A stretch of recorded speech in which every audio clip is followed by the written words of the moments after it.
Everyone welcome back to the channel. This is Kavya Agarwal. तो आज हम लोग करने वाले हैं determination of income and employment, that is our ADAS unit. उसके सारे के सारे इंपॉर्टेंट क्वेश्चंस और पीवाईक्यूज। ठीक है। तो 12 नंबर की यूनिट है। 40 में से 12 नंबर बहुत ज़्यादा ही इंपॉर्टेंट है। अगर आपको डिटेल में चैप्टर समझना है तो उसके लिए मैंने वन शॉट्स डाले हुए हैं। 3 चैप्टर्स हैं तो 3 वन शॉट्स हैं, वो आप चेक कर सकते हो, डिटेल में समझ लोगे। और मैंने बुक से ही कवर किए, वो आप चेक कर सकते हो। ठीक है। बट बात रही हमारे क्वेश्चंस की, तो वो हम लोग आज इस वीडियो में कवर करेंगे। और सारे के सारे क्वेश्चंस, मतलब पिछले 4-5 साल में जो जो क्वेश्चंस आए हैं वो सारे हम लोग आज कवर कर लेंगे। ठीक है। आओ फिर स्टार्ट करते हैं अपने फर्स्ट क्वेश्चन के साथ। तो पहला ही क्वेश्चन हमारा न्यूमेरिकल का क्वेश्चन है। सो देखो, गिवन है calculate the value of marginal propensity to consume, यानी कि MPC, if in an economy autonomous consumption is 500 रुपए। ठीक है। ऑटोनॉमस कंजम्पशन यानी कि आपको सी बार गिवन है, एक तो 500। Okay. And ex ante investments are 4,000 crore. तो अब सोचोगे एक्स एंट इन्वेस्टमेंट क्या है, तो एक्स एंट बेसिकली मतलब है प्लान्ड इन्वेस्टमेंट। आपको आई गिवन है 4,000 करोड़। ठीक है। हम लोग एडीएस यूनिट में जितने ही वेरिएबल्स पढ़ रहे हैं, चाहे एडी हो, एएस हो, सेविंग्स हो या इन्वेस्टमेंट हो, सब हम लोग एक्स एंड ही कंसीडर करते हैं, इसलिए गिवन है। बाकी कंफ्यूजन आपको यहाँ पे क्रिएट नहीं करनी। And equilibrium level of income हमें बताया है 18,000। सो वाई गिवन है 18,000। ठीक है। आपको निकालना है एमपीसी। एमपीसी हमें यहाँ पे कैलकुलेट करना है। तो ठीक है, निकाल देते हैं। है कि इक्विलिब्रियम लेवल बोला है। इक्विलिब्रियम पे क्या होता है, देखो, एट इक्विलिब्रियम हमें पता है कि इक्विलिब्रियम पे AD equal to A S होता है। ठीक है। और एडी के कॉम्पोनेंट्स होते हैं सी प्लस आई। और ए एस को हम लोग इनकम के इक्वली मानते हैं, यानी कि वाई। ठीक है। C plus I equal to Y हमारा इक्विलिब्रियम का कंडीशन होता है। और सी निकालने के लिए आप क्या करोगे, कंजम्पशन फंक्शन की इक्वेशन लगाओ, C bar plus B Y. ठीक है। और आई को हम एज इट इज रखते हैं, और ये वाई। ठीक है। सी बार आपको गिवन है 500। बी वाई, तो बी का मतलब होता है एमपीसी। तो बी तो हमें नहीं बताया, वाई आपको गिवन है 18,000। ठीक है, 18,000। और इन्वेस्टमेंट है 4,000। और इक्वल में इनकम डाल दो 18,000। ठीक है। तो बेसिकली ये जो हमने लिखा है इक्वेशन, उसमें हमने सारे के सारे अमाउंट्स पुट कर दिए हैं। ठीक है। तो ये आपके पास आएगा 18,000। ये बनेगा 18,000 B plus 4,500 equal to 18,000। So ये बनेगा 18,000 B equal to 18,000 minus 4,500। So 18,000 minus 4,500, ये आएगा 13,500। ठीक है। इसको इधर डाल देते हैं। चलो, बी की वैल्यू आएगी 13,500 अपॉन 18,000। ठीक है। तो ये आएगा 0.75। सो हमारा आंसर एमपीसी कितना आ गया, 0.75। 0.75 is the value of MPC. ठीक है। ये हमारा क्वेश्चन डन। Okay, simple. आपको फॉर्मूला लगाना है, इक्विलिब्रियम की कंडीशन पता होनी चाहिए, और जो अमाउंट गिवन है वो डाल दो। Okay, done. चलो, इसके बाद नेक्स्ट है अगेन हमारा numerical question. Suppose in an hypothetical economy the savings increase by 20 crore. Saving increase हुई है 20 करोड़ से, यानी कि हमें डेल्टा एस बताया है 20। And when national income increases by 100 crore, तो नेशनल इनकम इंक्रीज हुई है 100 से। सो डेल्टा वाई है 100। ठीक है। Compute the additional investments needed to attain an increase in national income by 6,000 crore. So हमें डेल्टा आई निकालना है। ठीक है। हमें क्या निकालना है, डेल्टा आई हमें कैलकुलेट करना है। तो देखो, आपको निकालना है इसमें डेल्टा आई। और हमें ध्यान रखना है कि डेल्टा आई और डेल्टा वाई ना मल्टीप्लायर के फॉर्मूले में यूज होता है ना। इन्वेस्टमेंट मल्टीप्लायर का फॉर्मूला क्या होता है, delta Y upon delta I. तो मतलब इसमें कहीं ना कहीं तो आपको मल्टीप्लायर निकालना पड़ेगा। ठीक है। तो हम सबसे पहले निकालते हैं इन्वेस्टमेंट मल्टीप्लायर। इन्वेस्टमेंट मल्टीप्लायर के लिए हम क्या करेंगे, यानी कि के हमें निकालना है, जिसका फॉर्मूला होता है 1/MP S, या फिर आप बोल सकते हो 1/1 - MP C। ठीक है। अब आपको डेल्टा एस और डेल्टा वाई दोनों बताया है, तो हम MP S निकाल सकते हैं, delta S upon delta Y. ठीक है, 20/100, दैट इज 0.2। ये आ गया MP S।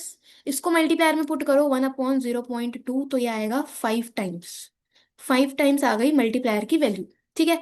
अब मल्टीप्लायर आ गया, आपको बताया है कि इनकम इंक्रीज हुई है 6,000 से अगर, तो आपको डेल्टा आई निकालना है कि इन्वेस्टमेंट कितने से बढ़ेगी अगर हमारी इनकम में चेंज 6,000 का आ रहा है। तो simple formula K equal to delta Y upon delta I. ठीक है। के है 5, डेल्टा वाई बताया क्वेश्चन में 6,000, और डेल्टा आई आपको निकालना है। तो ये बनेगा delta I equal to 6,000 upon 5, that is 1,200 CR। 1,200 crore का हमारा आंसर आएगा, डेल्टा आई। ठीक है। तो ये क्वेश्चन आपको इस तरह से कंप्लीट करना है। Okay, done. ठीक। चलो इसके बाद नेक्स्ट है, इसमें दिया है क्वेश्चन में कि an economy is operating at under employment level of income. एक इकोनॉमी अंडर एम्प्लॉयमेंट पे एग्जिस्ट कर रही है। What is meant by the given statement? Discuss any one fiscal measure and one monetary measure to tackle the situation. तो सबसे पहले तो under employment का मतलब क्या है कि जितनी भी रिसोर्सेज हैं वो फुली यूटिलाइज हुई नहीं है। ठीक है, जितनी भी रिसोर्सेज हैं पूरी तरह से यूटिलाइज हुई नहीं है। मतलब क्या है कि जो डिमांड है, जो एडी है वो लेस देन एएस है। अंडर एम्प्लॉयमेंट का मतलब क्या है कि डिमांड कम है, सप्लाई ज्यादा है। ठीक है, तो इसमें देखो कैसे डेफिनेशन लिखिए। An economy is set to be operating at under employment equilibrium level if the planned aggregate expenditure falls short of available output in the economy. Aggregate expenditure का मतलब होता है एडी, और आउटपुट का मतलब होता है एएस। तो अगर एडी लेस देन एएस होगा तो हम उसे अंडर एम्प्लॉयमेंट बोलेंगे, corresponding to full employment level. ठीक है, तो इससे क्या होगा, इससे क्या होगा कि हमारा जो आउटपुट है वो ज्यादा हो जाएगा। ठीक है, देन दी एग्रीगेट डिमांड। ओके, सो ये तो आपको सिंपल पहले अंडर एम्प्लॉयमेंट की डेफिनेशन बता दी, मीनिंग बताया। फिर बोला है कि हमें बताओ कि एक फिस्कल मेजर और एक मॉनेटरी मेजर इस सिचुएशन को करेक्ट करने के लिए। तो ध्यान रखना कि फिस्कल मेजर जो होते हैं वो गवर्नमेंट लेती है। ठीक है, और मॉनेटरी मेजर आरबीआई यानी कि सेंट्रल बैंक लेता है। ठीक है, तो सबसे पहले फिस्कल मेजर में क्या आया कि अगर डिमांड कम है, सप्लाई ज्यादा है, तो उस केस में गवर्नमेंट अपना टैक्स रेट कम कर देगी। ठीक है, टैक्स करेंगे कम। टैक्स अगर कम करेंगे तो उससे क्या होगा, लोगों की अफोर्डेबिलिटी इंक्रीज हो जाएगी, लोग ज्यादा गुड्स परचेज कर पाएंगे। है ना, एक तरह से आपकी इनकम बढ़ जाएगी। टैक्स अगर कम है तो चीजें सस्ती पड़ेंगी, लोग ज्यादा खरीदेंगे तो डिमांड बढ़ेगी, और ये जो अंडर एम्प्लॉयमेंट की सिचुएशन है ये करेक्ट हो जाएगी। ठीक है, तो डिक्रीज इन टैक्स आप पॉइंट्स लिख सकते हो कि government under this fiscal policy में decrease the rate of tax. This will ensure greater purchasing power in the hands of public, और उससे क्या होगा, एग्रीगेट डिमांड इंक्रीज होगी और डिफ्लेशनरी गैप खत्म हो जाएगा। ठीक है, एक और फिस्कल मेजर जो गवर्नमेंट ले सकती है वो हो सकता है इंक्रीज इन गवर्नमेंट एक्सपेंडिचर। ठीक है, कि गवर्नमेंट अगर अपना खर्चा बढ़ाएगी डेवलपमेंटल एक्टिविटीज पे, पब्लिक एक्सपेंडिचर इंक्रीज करेगी, तो उससे भी लोगों को एम्प्लॉयमेंट मिलता है, इनकम जनरेशन होता है और एडी इंक्रीज होगा। तो आप कोई भी एक पॉइंट लिख सकते हो, डिक्रीज इन टैक्स या फिर इंक्रीज इन एक्सपेंडिचर। ठीक है, ये तो हो गया फिस्कल मेजर। अगर हम बात करें मॉनेटरी मेजर की, तो मॉनेटरी मेजर्स में लिखा है कि central bank through it's expansionary monetary policy can increase the money supply in the economy. So central bank बहुत सारी चीजें कर सकता है, जैसे कि रेपो रेट है, बैंक रेट है, इन्हें अगर हम कम कर दें, है ना, central bank can use tools जैसे कि bank rate, cash reserve ratio, repo rate, reserve repo rate, जिससे क्या होगा, मनी सप्लाई देश में इंक्रीज हो जाएगी। तो आप इसमें भी कोई भी पॉइंट लिख सकते हो कि आरबीआई क्या कर सकता है, या तो रेपो रेट को कम कर दो। रेपो रेट कम करोगे तो लेंडिंग इजी हो जाएगी, है ना, लेंडिंग इजी हो जाएगी, सस्ता पड़ेगा लोन, तो लोग ज्यादा लोन लेंगे और मनी सप्लाई देश में बढ़ेगा, एडी इंक्रीज होगा। राइट, इसी तरह से अगर आप सीआरआर को कम कर दो तो भी लेंडिंग कैपेसिटी इंक्रीज हो जाएगी। तो कोई भी आप एक पॉइंट यहाँ पे एक्सप्लेन कर सकते हो जो कि हमने ऑलरेडी मनी एंड बैंकिंग में कवर किए हैं। ठीक है, तो ये आपको यहाँ पे बताना है। ओके, चलो इसके बाद नेक्स्ट है, in an economy C equal to 200 plus 0.5 Y, आपको कंजम्पशन फंक्शन बताया है, where C is the consumption expenditure and Y is the national income. Investment expenditure is 400 CR, so C के मैंने सबसे पहले 200 प्लस 0.5 वाई। ठीक है, इन्वेस्टमेंट है 400। Is the economy in equilibrium at an income level of 1500 crore. हमसे पूछा है कि क्या इक्विलिब्रियम लेवल ऑफ इनकम 1500 है, हमें अपने आंसर को जस्टिफाई करना है। सो देखो, सबसे पहले इक्विलिब्रियम पे, एट इक्विलिब्रियम हमें पता है C plus I equal to Y होता है। ठीक है, सो सी आपको गिवन है 200 प्लस 0.5 वाई, और इन्वेस्टमेंट गिवन है 400 और इक्वल टू वाई। ठीक है, तो ये बना 400 प्लस 200 600, और वाई माइनस 0.5 इज 0.5 वाई। ठीक है, तो आपके पास ये कितना आएगा, 6,000 upon 0.5, 600, sorry 600 upon 0.5, equal to Y that is 1200 crore. तो हमारे अकॉर्डिंग तो जो इक्विलिब्रियम इनकम आई है वो कितनी आई है, 1200 करोड़। बट इकॉनमी बोल रहा है कि इक्विलिब्रियम क्या 1500 पे होगा। तो आपको यहाँ पे आंसर लिखना है no, the equilibrium level, equilibrium level of income in the economy is rupees 1200 crore. ठीक है, एक्चुअल में इक्विलिब्रियम इनकम कितनी है, 1200 है। जो क्वेश्चन में बताया 1500 वो क्या है, गलत है। तो हमें इस तरह से अपना इक्विलिब्रियम इनकम निकालना है और लास्ट में आपको बस कंक्लूडिंग लाइन लिख देनी है। ठीक है, हो गया। चलो इसके बाद अगला क्वेश्चन सिंपल, डिफाइन करना है एक्स एंड सेविंग्स को और फुल एम्प्लॉयमेंट को। सो एक्स एंड सेविंग्स क्या है, एक्स एंड का मतलब होता है प्लान्ड, एक्स एंड का मतलब होता है प्लान्ड, मतलब कि जितने भी हाउस होल्ड्स हैं वो अपनी इनकम पे कितना सेव करने के बारे में सोच रहे हैं, प्लान कर रहे हैं। So x and savings refers to the planned savings of an economy at different level of income. ठीक है, कितनी सेविंग्स आप प्लान कर रहे हो अपनी इनकम में से, that is the x and savings. ठीक है, और फुल एम्प्लॉयमेंट का मतलब क्या है कि देश में जितने भी लोग विलिंग हैं और एबल हैं काम करने के लिए एक पर्टिकुलर वेज रेट पे, उन सबको देश में काम मिला हुआ है, वो सब ही एम्प्लॉयड है। So it refers to a situation where all the willing and capable resources get a gainful job at prevailing wage rate। ठीक है, तो सभी लोग एम्प्लॉयड हैं जो भी काम ढूंढ रहे हैं, विलिंग हैं, एबल हैं। ठीक है, so it is a situation where there is no involuntary unemployment. So full employment के केस में हम बोलते हैं कि किसी भी तरह का इनवॉलेंट्री अनएम्प्लॉयमेंट नहीं होता।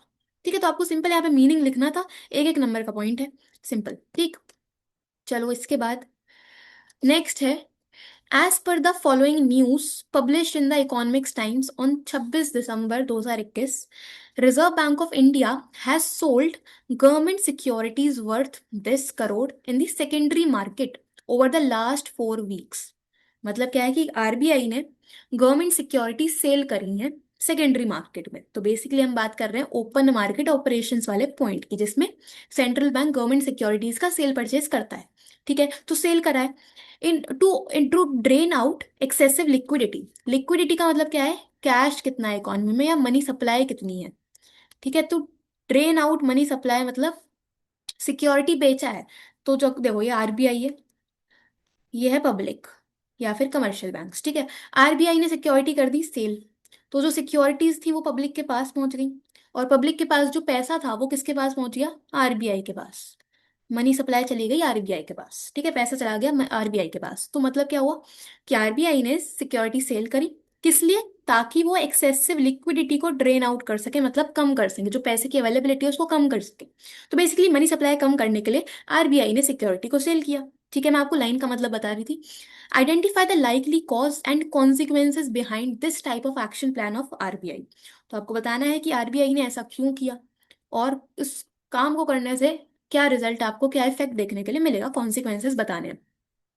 सो देखो लिखा हुआ है the given instance where RBI has sold government securities in the secondary market indicates towards inflation.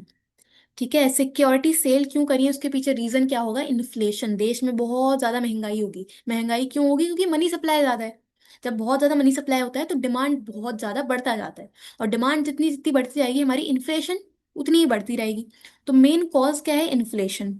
ठीक है, अब इन्फ्लेशन को करेक्ट करने के लिए गवर्नमेंट ने क्या किया, सॉरी आरबीआई ने क्या किया, सेलिंग करी गवर्नमेंट सिक्योरिटीज की। उससे क्या होगा, RBI withdraws money from circulation and thereby reducing the lending capacity of the commercial banks. ठीक है, सो इससे क्या होगा कि देश में जो क्रेडिट अवेलेबिलिटी है वो कम हो जाएगी, मनी सप्लाई कम होगी और डिमांड कम होगा और इन्फ्लेशन यहाँ पे सही हो जाएगा। तो इस एक्शन का कॉन्सिक्वेंस यही होगा कि देश में एग्रीगेट डिमांड, मनी सप्लाई सब कुछ कम हो जाएंगे और इन्फ्लेशनरी प्रेशर भी रिड्यूस हो जाएगा। ठीक है, सो आपको पॉइंट जो स्टेटमेंट गिवन है क्वेश्चन में वो ध्यान से समझनी है और फिर अपना आंसर यहाँ पे फ्रेम करना है। ठीक है, हो गया। चलो इसके बाद नेक्स्ट बोला है क्वेश्चन में, India's GDP contracted 23.9% in the April June quarter of 2020-21 as compare to the same period of 19-20। ठीक है, इंडिया जीडीपी कॉन्ट्रैक्टेड, कॉन्ट्रैक्टेड का मतलब है कम हो गई। ठीक है, कॉन्ट्रैक्टेड का मतलब होता है, कॉन्ट्रैक्टेड का मतलब है कम। ठीक है, तो इंडिया की जो जीडीपी है 2021 में वो कम थी as compare to 1920। Okay, suggesting that the lockdown has hit the economy hard. ठीक है, लॉकडाउन की वजह से जीडीपी गिर गई। The Hindustan Times 1 September 2020 state, अच्छा ये जो स्टेटमेंट थी हिंदुस्तान टाइम्स के अकॉर्डिंग गिवन थी। अब क्वेश्चन है, state and discuss any two fiscal measures that may be taken by the government of India to correct the situation indicated in the above news report. So हमें basically government क्या steps ले सकता है situation को सही करने के लिए, वो बताना है। फिस्कल मेजर्स पूछे मतलब कि गवर्नमेंट के एक्शन आपसे पूछे।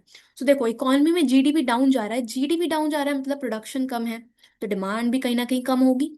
ठीक है, डिमांड कम होगी। ओके, तो सिचुएशन है एडी लेस देन एएस की। ठीक है, जीडीपी कम है, डिमांड इज लेस। ओके, सो अगर डिमांड कम है, अब गवर्नमेंट इसे सही कैसे करेगी? Basically to increase AD, government क्या कर सकती है? गवर्नमेंट या तो टैक्स को करेगी कम, या फिर अपना एक्सपेंडिचर बढ़ाएगी। अभी हमने पीछे समझा, टैक्स कम करेंगे तो देखो वही सेम पॉइंट लिखे हैं, लिखा है decrease in taxes to curb the situation the government may decrease the taxes, this may increase the purchasing power in the hands of public, और उससे क्या होगा? एग्रीगेट डिमांड देश में बढ़ जाएगी और इक्वल हो जाएगी एग्रीगेट सप्लाई के। ठीक है, या दूसरा चीज गवर्नमेंट क्या कर सकता है? दूसरी चीज गवर्नमेंट क्या कर सकता है? Increase in government expenditure, government अपना खर्चा बढ़ाएगी, उससे क्या होगा? अगेन परचेजिंग पावर बढ़ेगी इन दी हैंड्स ऑफ पब्लिक, और उससे फर्दर एडी इंक्रीज हो जाएगा और सिचुएशन यहाँ पे करेक्ट हो जाएगी। ठीक है, तो आपको सिंपल ये दो पॉइंट्स यहाँ पे बताने हैं। तो फिस्कल पॉलिसी अभी कभी भी क्वेश्चन में आए तो उसमें दो ही पॉइंट्स हैं, एक तो टैक्सेशन का, दूसरा गवर्नमेंट एक्सपेंडिचर का। ठीक है, तो ध्यान रखना ये। ओके, देन इसके बाद दिया हुआ है, in an economy, if an economy plans to increase its income by 2000 CR, increase करने का सोच रही है इनकम, सो डेल्टा वाई है 2000, and marginal propensity to consume is 75%, यानी कि एमपीसी गिवन है 75%, जिसे हम बोल सकते हैं 0.75। ठीक है, estimate the increase in investment required to achieve the targeted increase in income. So delta Y आपको 2000 बताया है, इतनी इनकम बढ़ाने के लिए हमें डेल्टा आई बताना है कितना आएगा। इंक्रीज इन इन्वेस्टमेंट आपसे क्वेश्चन में पूछा है। सो देखो again delta Y delta I आया है क्वेश्चन में, मतलब मल्टीप्लायर का कॉन्सेप्ट लगेगा। तो सबसे पहले तो के होता है 1/1 माइनस एमपीसी, यानी कि 1/1 माइनस 0.7। ठीक है, जो कि आएगा 1/0.25। सो 1/0.25 इज 4 टाइम्स, 4 टाइम्स तो हमारी के की वैल्यू आ गई। ठीक है, 4 times is the value of investment multiplier. ठीक है, इसके बाद K equal to delta Y upon delta I. ठीक है, के है 4 टाइम्स, डेल्टा वाई है 2000, डेल्टा आई आपको निकालना है। तो सिंपल इसको क्रॉस मल्टीप्लाई करो, ये आएगा delta I equal to 2000/4, that is 500 crore. ठीक है, 500 crore is the answer, delta I. ठीक है जी, सिंपल। ओके, देन इसके बाद for a hypothetical economy the government incurs an investment expenditure of crore, इधर अमाउंट कितना था? एक बारी मैं क्वेश्चन चेक करती हूँ। ओके, देखो क्वेश्चन में कुछ कुछ मिसिंग रह गई चीजें। अब पढ़ते हैं, इसमें लिखा है for a hypothetical economy the government incurs an investment expenditure of 1000 crore. ठीक है, गवर्नमेंट ने इन्वेस्टमेंट किया है 1000 करोड़ का, यानी कि डेल्टा आई है 1000। ठीक है, गिवन है if the value of marginal propensity to save falls from 0.25 to 0.10। So MPS था पहले 0.25, और फिर कम होके हो गया 0.10। ठीक है, हमें निकालना है calculate the value of increase in income due to change in the value of MPS. ठीक है, सो हमें डेल्टा वाई निकालना है, मतलब एमपीएस चेंज होने से डेल्टा वाई में कितना चेंज आया है वो आपको बताना है। सो डेल्टा वाई हमें कैलकुलेट करना है। ठीक है, तो देखो कैसे निकालोगे। सबसे पहले देखो डेल्टा आई के मैंने, हमें डेल्टा वाई पूछा है तो मल्टीप्लायर का कॉन्सेप्ट लगेगा। तो सबसे पहले तो आप मल्टीप्लायर निकालो एट एमपीएस इक्वल टू 0.25, के की वैल्यू आएगी 1/एमपीएस, जो कि होता है 1/0.25, यानी कि 4 टाइम्स। ठीक है, तो सबसे पहले तो 0.25 के अकॉर्डिंगली हम लोग मल्टीप्लायर निकाला 4 टाइम्स। ओके, अब इसके बेसिस पे आप निकाल दो डेल्टा वाई। सो हमें पता है K equal to delta Y upon delta I, K है 4 टाइम्स, डेल्टा वाई हमें निकालना है, और डेल्टा आई है 1000। सो डेल्टा वाई आएगा 4,000 रुपए का एट एमपीएस ऑफ 0.25। ठीक है, ये डन। इसके बाद आप निकालो, सेम चीज रिपीट करो, एमपीएस 0.10 लेके। ठीक है, ये तो हो गया। अब एट एमपीएस 0.10, के होगा 1/0.10, दैट इज 10 टाइम्स। ठीक है, 10 टाइम्स हमारा इधर आएगा। ठीक है, सो डेल्टा वाई होगा के मल्टीप्लाई डेल्टा आई। के है आपके पास 10 और डेल्टा आई है 1,000, तो ये आएगा 10,000 डेल्टा वाई। तो बेसिकली आपके पास दो एमपीएस गिवन है, तो हमने दोनों एमपीएस को यूज करके दो डेल्टा वाई निकाल लिए। पहला है 4,000, दूसरा है 10,000।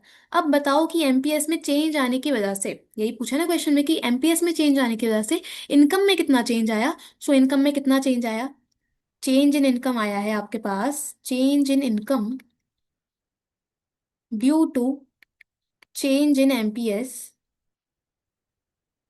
इज ₹6,000 करोड़। ठीक है, 6,000 करोड़ का आया। पहले, अब नया 10,000 है, पहले 4,000 था, तो 6,000 का चेंज आया। सो 6,000 हमारा यहाँ पे फाइनल आंसर बनेगा। तो आपको दोनों ही एमपीएस को यूज करके पहले मल्टीप्लायर निकालना है, फिर डेल्टा वाई निकालना है, और फिर कंपेयर करना है कि कितना चेंज आया। ओके, ठीक है। देन इसके बाद क्वेश्चन है, in an economy, X ain't AD is more than X ain't AS. Elaborate the possible impact of the same on the level of output, income and employment. तो इस तरह का क्वेश्चन एग्जाम में 100% आएगा। देखो, चार केसेस थे, बता रही हूँ आपको। एक था एडी ग्रेटर देन एएस वाला केस, ठीक है। दूसरा था एडी लेस देन एएस वाला केस। तीसरा था सेविंग ग्रेटर देन इन्वेस्टमेंट, और फोर्थ था सेविंग लेस देन इन्वेस्टमेंट। ये चारों ही केसेस में आपको बेसिकली इन्वेंट्री, आउटपुट, एम्प्लॉयमेंट पे इम्पैक्ट बताना होता है। तो ये चारों केस ध्यान से प्रिपेयर कर लेना, सिंपल ही है। और हर साल हर एक सेट में इसमें से कोई ना कोई केस आता ही आता है। ठीक है, तो इंपॉर्टेंट है इसको प्रिपेयर करना तरीके से। ठीक है, चारों केस आपको कर लेना है, कोई भी क्वेश्चन आपसे पूछा जा सकता है 3 या 4 नंबर में। ओके, अब बोलो, इसमें लिखा है ex ante AD is more than ex ante supply, मतलब एडी ग्रेटर देन एएस का केस आपसे पूछा है, इसका इम्पैक्ट आपको बताना है आउटपुट, एम्प्लॉयमेंट और इनकम पे। इसका मतलब क्या है कि डिमांड ज्यादा है, मतलब जो कंज्यूमर्स हैं वो ज्यादा परचेज करने के बारे में सोच रहे हैं, एक्सेंट है ना। और जो सप्लायर्स हैं वो ज्यादा सप्लाई करने के बारे में नहीं सोच रहे। बेसिकली जो कंज्यूमर्स हैं वो ये प्लान कर रहे हैं कि हम ज्यादा से ज्यादा डिमांड करेंगे। So when ex ante AD is more than ex ante AS, it means that households are planning to consume more than what the firms expect them to. Consumer ज्यादा खरीदने के बारे में प्लान कर रहे हैं। ठीक है, अब इससे क्या होगा, डिमांड ज्यादा होगी। डिमांड ज्यादा होगी तो जो इन्वेंट्री का लेवल है ना, इन्वेंट्री का लेवल वो कम हो जाएगा। ठीक है, कि मान लो मैंने एज अ सप्लायर सोचा था कि मैं स्टॉक मेंटेन करूंगी 1,000 यूनिट्स का। स्टॉक समझते हो ना, गोडाउन में स्टॉक मेंटेन्ड है, उसको बेचेंगे नहीं, इन्वेंट्री मेंटेन रहेगी। मैंने सोची एज अ सप्लायर कि 1,000 यूनिट्स का स्टॉक मैं मेंटेन करूंगी, लेकिन डिमांड ही बहुत ज्यादा आ गई, बहुत ही ज्यादा डिमांड आ गई। और ये इन्वेंट्री में मेंटेन ही नहीं कर पाई, मैं सिर्फ इन्वेंट्री मेंटेन कर पाई 200 यूनिट्स की। तो जितनी मैंने इन्वेंट्री सोची थी 1,000 की, उतनी मेंटेन नहीं हो पाई, कम हो गई इन्वेंट्री, 200 की ही बची। तो अगर एडी ग्रेटर देन एएस होता है तो उस केस में this will lead to unintended fall in inventories. Unintended मतलब अनइंटेंशनल, सोचा नहीं था, इन्वेंट्री फॉल हो गई। ठीक है, टू रिस्टोर द डिजायर्ड और intended level of inventories, producers क्या करेंगे, वो अपना प्रोडक्शन एक्सपैंड करेंगे, प्रोडक्शन बढ़ाएंगे, क्योंकि डिमांड ज्यादा है, सप्लाई कम है। सो प्रोडक्शन इंक्रीज करो तभी तो डिमांड मीट अप कर पाओगे। ठीक है, सो एज अ रिजल्ट इससे क्या होगा, इनकम, आउटपुट और एम्प्लॉयमेंट में इंक्रीज देखने के लिए मिलेगा। एडी कम है, AS, sorry AD greater than AS है। सो उस केस में फर्म्स क्या करेंगी, प्रोडक्शन बढ़ाएंगी। प्रोडक्शन बढ़ेगा तो एम्प्लॉयमेंट जनरेट होगा, इनकम जनरेशन होगा, आउटपुट भी इंक्रीज होगा। तो तीनों ही चीजें यहाँ पे इंक्रीज होंगी। तो आपको इसी तरह से आंसर्स लिखना है। ये इन्वेंट्री वाला पॉइंट मेंशन करना बहुत जरूरी है। ओके, ठीक है। चलो, इसके बाद नेक्स्ट चलते हैं। अगला क्वेश्चन है आपके पास ये वाला। इसमें बोला है, with an objective to reduce inflation, the RBI may promote the commercial banks to park their surplus funds with it. Discuss the rationale behind the step taken by the Reserve Bank of India. क्या मतलब है question का, सबसे पहले तो देखो, economics में direct questions तो कम ही आते हैं। ठीक है, इस तरह से आपको स्टेटमेंट्स गिवन होती हैं, वहां से इंटरप्रेट करना पड़ता है। तो क्वेश्चन ध्यान से समझते हैं। लिखा हुआ है कि इन्फ्लेशन को रिड्यूस करने के लिए आरबीआई ने क्या किया, आरबीआई ने कमर्शियल बैंक्स को प्रमोट किया, इंकरेज किया कि वो अपने सरप्लस फंड्स को पार्क कर दे सेंट्रल बैंक के पास। पार्क का मतलब क्या है? पार्क का मतलब गार्डन नहीं है, पार्क का मतलब है सबमिट कर दे एक तरह से। ठीक है, तो इन्फ्लेशन कम करने के लिए आरबीआई ने क्या कहा कि कमर्शियल बैंक्स अपने सरप्लस फंड्स को, एक्स्ट्रा फंड्स को सेंट्रल बैंक के पास रख दे। ठीक है, अब इसके पीछे रीजन क्या है, रैशनल क्या है, वो हमें बताना है। तो देखो, ये पॉइंट बेसिकली शो कर रहा है रिवर्स रेपो रेट को। अगर आपको रिवर्स रेपो रेट का मीनिंग पता है तो बहुत अच्छी बात है, आप समझ जाओगे। नहीं पता तो डिस्कस कर लेते हैं। ये है आरबीआई, ये है हमारा कमर्शियल बैंक। ठीक है, कमर्शियल बैंक। अब होता क्या है कि कमर्शियल बैंक के पास बहुत सारी सेविंग्स होती हैं, बहुत सारे डिपॉजिट्स होते हैं, बहुत सारा सरप्लस होता है, एक्स्ट्रा फंड्स होते हैं। तो वो extra funds commercial bank RBI के पास रख देता है, सरप्लस फंड्स। ठीक है, फ्री में तो रखेंगे नहीं, इसके बदले आरबीआई कमर्शियल बैंक को देंगे इंटरेस्ट, और उस इंटरेस्ट को हम बोलते हैं रिवर्स रेपो रेट, जो कि आपको सरप्लस फंड्स के ऊपर मिलता है। ठीक है, तो इन्फ्लेशन कम करने के लिए आरबीआई ने बोला कि ज्यादा से ज्यादा फंड्स वो पार्क कर दे सेंट्रल बैंक के पास। तो इससे क्या होगा, इन्फ्लेशन कम करना है, यानी कि देश में मनी सप्लाई भी बहुत ज्यादा है। मनी सप्लाई अगर बहुत ज्यादा होगी तो इन्फ्लेशन देखने के लिए मिलता है। ठीक है, मनी सप्लाई हमें कम करना है, इन्फ्लेशन हमें कम करना है, तो उस केस में क्या करेंगे, जो कमर्शियल बैंक्स हैं वो अपनी मेजॉरिटी सेविंग्स सेंट्रल बैंक के पास रख देगी। ठीक है, तो लिखा है in order to decrease inflation reverse repo rate, the RBI may increase the reverse repo rate. RBI reverse repo rate को बढ़ाएगा। तो आरबीआई क्या करेगा, इन्फ्लेशन को कम करने के लिए रिवर्स रेपो रेट बढ़ा देगा। जितना ज्यादा रेट होगा उतना ज्यादा कमर्शियल बैंक्स के लिए फायदा है, वो अपना मेजॉरिटी फंड्स सेंट्रल बैंक के पास रखेंगे और उनके पास लोन देने के लिए पैसा कम बचेगा। लोन जब इकोनॉमी में कम जाएंगे तो मनी सप्लाई कम होगी, इन्फ्लेशन कम हो जाएगा, सिंपल। ठीक है, so with an increase in reverse repo rate it becomes lucrative for commercial banks, lucrative मतलब attractive for commercial banks to park surplus funds with the central bank. और इससे क्या होगा, जो लेंडिंग कैपेसिटी है वो कम हो जाएगी और एडी कम होगा और इन्फ्लेशन भी करेक्ट हो जाएगा। ठीक है, सो आपको हर एक पॉइंट का मतलब पता होना चाहिए कि रिवर्स रेपो रेट क्या है, रेपो रेट क्या है, बैंक रेट क्या है, ओपन मार्केट ऑपरेशंस क्या है, वो सब आपको तरीके से यहाँ पे आना चाहिए। Okay, done. देन इसके बाद नेक्स्ट क्वेश्चन आता है numerical. For two hypothetical economies A and B the value of marginal propensity to consume stands at 0.6 and 0.8 respectively. ठीक है, तो यहाँ पे हमें ए और बी का एमपीसी बताया है। ठीक है, ए और बी का एमपीसी बताया हुआ है। ए का एमपीसी है 0.6 और बी का एमपीसी है 0.8। Okay, assuming for both the economies autonomous consumption is 40 crore, तो दोनों में सी बार आपको गिवन है 40-40, and investment expenditure 100 crore, I हमें गिवन है 100। ओके, अब आपको निकालना है calculate break even level of income for economy A. So हमें break even level of income यहाँ पे निकालना है, तो इस सबको हटाते हैं, थोड़ी जगह बच जाएगी इधर। इन सबको हटाओ, चलो देखो, हमें निकालना है break even level for economy A. So पहले पॉइंट का answer BEP for economy A. तो सबसे पहले ब्रेक इवन पॉइंट होता कब है, ब्रेक इवन पॉइंट होता है जब सी इक्वल टू वाई होता है, जब कंजम्पशन इक्वल टू इनकम होती है, या फिर आप बोल सकते हो सेविंग्स जीरो होती है। ठीक है, सो कंजम्पशन इक्वल टू इनकम आपको बताना है। सो देखो, अब आपको सी इक्वल टू वाई में अमाउंट पुट करने हैं। तो हमें सी गिवन है, सी हमें डायरेक्टली तो नहीं गिवन, हम इक्वेशन लगाएंगे सी बार प्लस बी वाई। ठीक है, और y को एज इट इज रखो। तो c बार आपको a का बताया हुआ था 0.6, 0.6। b का मतलब है एमपीसी, अच्छा सॉरी, c बार तो आपका 0.61 है, c बार है हमारा 40। ठीक है, और b का मतलब है एमपीसी, सो a का एमपीसी है 0.6। ओके, y हमें निकालना है, इनकम लेवल ही तो निकालना है, सो y को एज इट इज रखो, y को एज इट इज रखो। ये बनेगा 40 इक्वल टू 0.4y। ठीक है, 40/0.4 इज 100, तो y आएगा 100 करोड़। ये हो गया break even level of income for economy A. ठीक है। उसके बाद सेकंड है point equilibrium level of income for economy B. Equilibrium और ब्रेक इवन में फर्क होता है, ध्यान रखना। ब्रेक इवन होता है जहाँ पे सी और वाई इक्वल होते हैं, और ब्रेक इवन की सिचुएशन क्या होती है, सॉरी इक्विलिब्रियम की सिचुएशन होती है सेकंड पॉइंट में।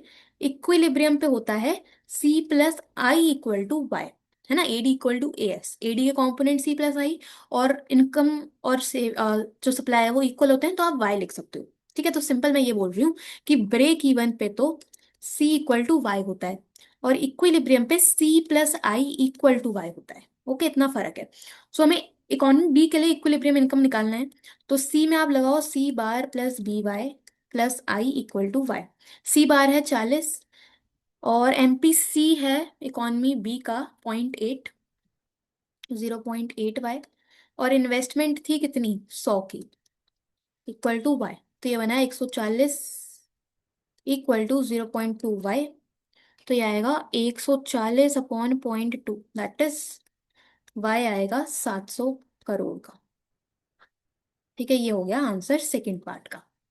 ओके, तो आपको सिंपल यहाँ पे इक्वेशंस पता होनी चाहिए कि कंडीशन क्या होती है for break even and equilibrium. ठीक है जी, ये हो गया डन, सिंपल और अच्छा क्वेश्चन। ओके, देन इसके बाद देखो इसमें बोला है, ये वाला क्वेश्चन हम पढ़ते हैं। Read the following text carefully. Union finance minister stated that investments in infrastructure and productive capacity, थोड़ा जूम कर देते हैं क्लियरली दिखेगा, तो देखो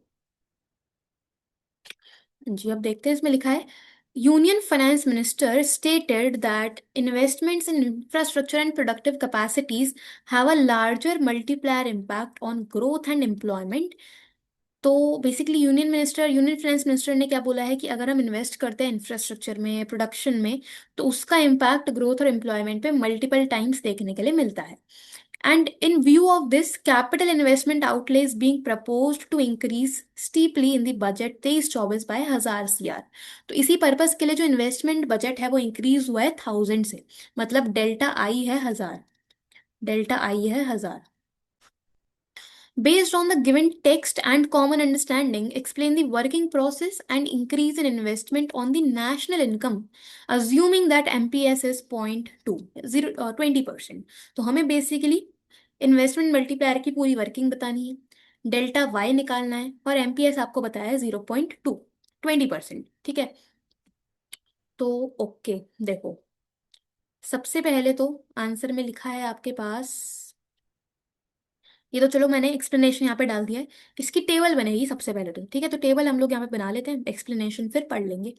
तो देखो टेबल बनती है सबसे पहले राउंड्स, ठीक है, फिर बनेगा delta I, delta Y, delta C, delta S. ठीक है, पहले राउंड में इन्वेस्टमेंट हुआ है 1000 का, तो वर्किंग आपको यहाँ पे लिखनी है। फर्स्ट राउंड में इन्वेस्टमेंट 1000 से बढ़ा है, तो फर्स्ट राउंड में जो इनकम है वो भी 1000 से इंक्रीज हो जाएगी। ठीक है, और एमपीएस बताया 0.2, 20%। तो एमपीएस अगर 20% है, तो एमपीसी कितना होगा, एमपीसी होगा 80%, मतलब 0.8। तो 1000 की इनकम में चेंज आया, तो कंजम्पशन कितने से बढ़ेगा, 0.8 से। तो 1000 का 0.8 है 800, और बाकी 200 हम लोग करेंगे सेव। ठीक है, फिर सेकेंड राउंड में क्या होगा, ये जो कंजम्पशन है 800 का, ये खर्चा किया जाएगा। ठीक है, कंजम्पशन एक्सपेंडिचर है 800 का, तो सामने वाले के लिए तो इनकम बनेगी, एक का खर्चा दूसरे की इनकम। तो अगर एक पर्सन खर्चा कर रहा है तो सामने वाले की इनकम, तो सेकंड राउंड में इनकम में कितना आएगा 800। ठीक है, अब इस 800 का, इस 800 का 80%, 80% यानी कि 640 तो हम कंज्यूम करेंगे, एक्सपेंडिचर करेंगे, और बाकी का 160 होगा सेव। ठीक है, इसी तरह से थर्ड राउंड में ये 640 अगेन आएंगे यहाँ पे, इनकम में 640, इस 640 का 80% तो होगा कंज्यूम, यानी कि 512, और बाकी का 128, 128 ही बचेगा मेरे ख्याल से, यस 128 का होगा सेविंग। ठीक है, बाद में आप बस डैश डाल दो थोड़े से, और नीचे दिखा दो टोटल।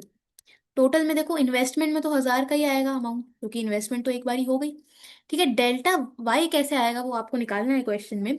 तो मल्टीप्लायर का फॉर्मूला होता है K equal to 1/MP S, that is 1/0.2, 5 times, 5 times आ गया मल्टीप्लायर, और K equal to delta Y upon delta I, K है 5, डेल्टा वाई हमें बताना है, डेल्टा आई है 1000।